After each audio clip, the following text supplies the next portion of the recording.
Hello everybody, this is BJ, one half of the Pickled Pear, and I am a hot sweaty mess right now because it's like 104 degrees, not really, it's like, I don't know, it was like 90 degrees here today, but we're having an unusually hot May here in central Indiana. But anyway, I digress. Really what I'm here to show you is how to dry brush, which is a totally easy, super simple technique. And we are going to do that with, hold on. We are going to do that using Debi's Design Diary DIY paint. So I'm going to flip you around so that you can actually see what I'm doing. So hold on. Okay, so this is a picture frame that I have. This part right here, it was blue. It was like blue and a silver metallic. Now it has one coat of the weathered wood color on it, which is this nice warm, deeper gray. And I'm gonna make it look like this. So it has this nice weathered wood look to it. I am going to be using 3 different colors. So I'm going to be using the Prairie Gray, which is this warm brownish gray. I'm going to be using Gravel Road, which is this nice lighter, cooler gray, and I'm going to use Letterpress Grey. This is a very artistic, not really artistic, it's a very forgiving, I guess is the word I'm looking for, technique to do it. It's all what you make it.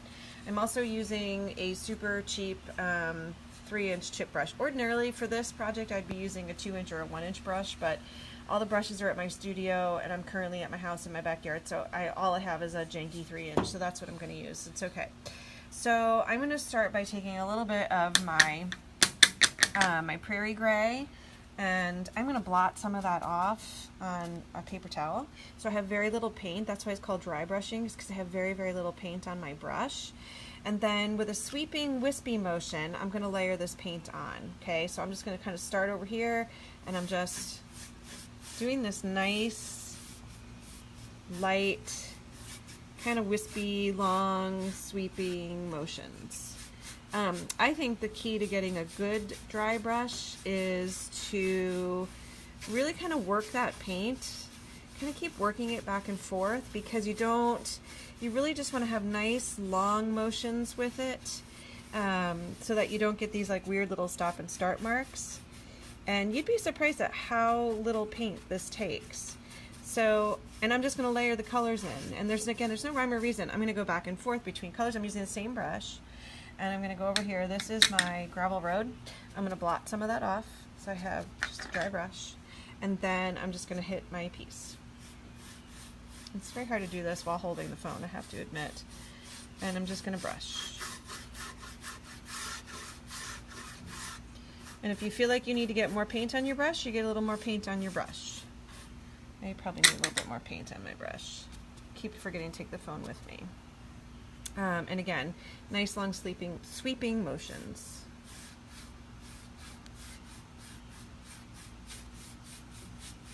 And if you get too much paint in an area, just keep going over it.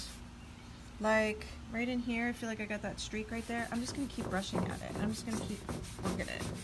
And kind of spread that paint that's sitting there, kind of spread that out a little bit.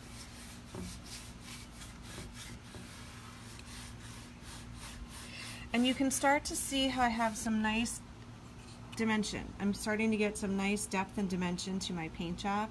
It's not so one-dimensional, and it's starting to look pretty good.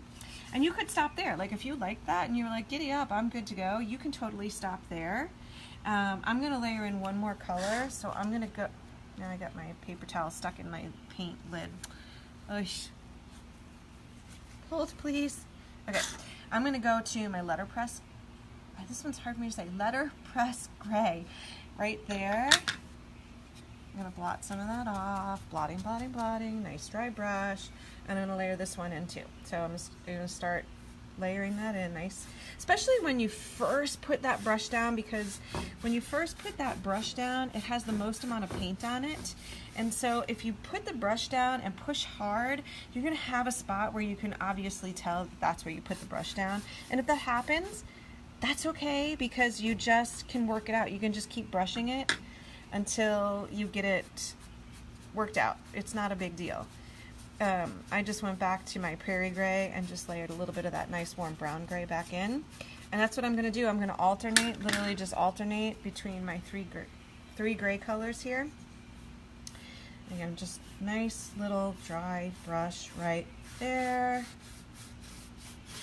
And I'm going to, by switching back and forth from my grays, or between my 3 gray colors, this one, and this one, I'm building up my layers of color, and I'm just giving myself some nice dimension and some nice depth so it's not so flat, and I get this nice kind of wood look that I have going on. And that's the art of dry brushing, really. I mean, it's so super easy, but it really, especially in little projects like this, it does a really nice job. On bigger projects, you kind of have to fuss a little bit more. You know, this is a good size for me to be able to move my brush back and forth. On bigger projects, you kind of got to fuss a little bit more with it. But again, it's a really nice, easy technique. It uses very little paint, and you get this really nice buildup of color. So I'm going to keep going. I'm going to do my whole frame, and then I'm going to decide what I want to do with it. So I may just wax it and be done. I can't decide if I'm going to do clear wax or dark wax. That's the way we roll around here at the Pickled Pear. We just kind of work on things and then decide on the fly. So that is the art of dry brushing. And again, I'm using Debi's Design Diary DIY paints in weathered wood, which is right there. And I am using Prairie Gray and Gravel Road and Letterpress Grey, and these are all beautiful, wonderful colors. So I'm going to go ahead and finish this up, and any questions, just put those down below. I'd be happy to answer those. We have some really super exciting things happening here at the Pickled Pear that we can't wait to share with all of you. Can't share just yet, but really excited to share some fun stuff. So flip you around. So that's it. So thanks so much for watching, and stay tuned for our big news. And we're getting moved into, that's what we were doing today. We were moving into Logan Village Mall, moving into our space there, which we got like probably 1/3 of the way set up. So we'll hopefully have that done this weekend and be rocking and rolling and good to go. So that's it. So from the 1/2 of the Pickled Pear, you guys have a great weekend, and we will see you soon. Bye.